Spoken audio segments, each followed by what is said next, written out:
Yaani nilipoombewa tu. Sikukaa muda mrefu nikapata ujauzito. Rudia tena mbona sasa maiki. Unaongea vitu vizito maiki iko mbali.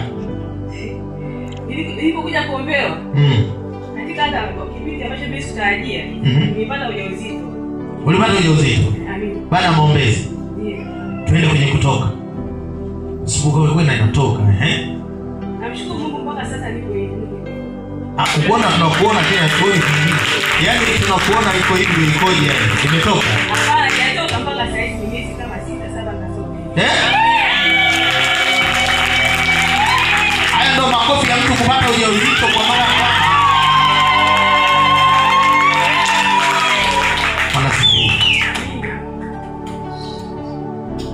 Mwache mtu ambaye anabaki nyumbani kwao haamini, lakini yuko mtu anayeamini na anabeba na wewe. Kama hajapata ujauzito anakuambia nimekuja na nimepata ujauzito. Na nimewahi kupata lakini zilikuwa zinatoka. Sasa haijatoka tena.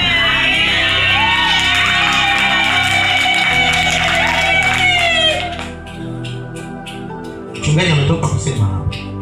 Na mimi nataka mtoto wa Mungu na nataka mtoto azaliwe. Ili wawepo watoto wa hii madhabahu wazaliwe hai hapa.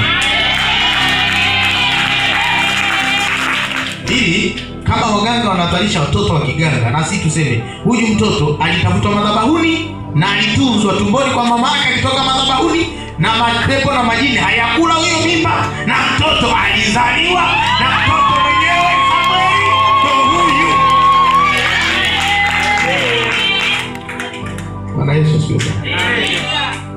Na nataka nikuhakikishie leo kwa jicho la kinabii, unatamani kujua utapata mtoto mwanangu. Hakuna wakula, hakuna wakuharibu. Hakuna wakula, hakuna wanini?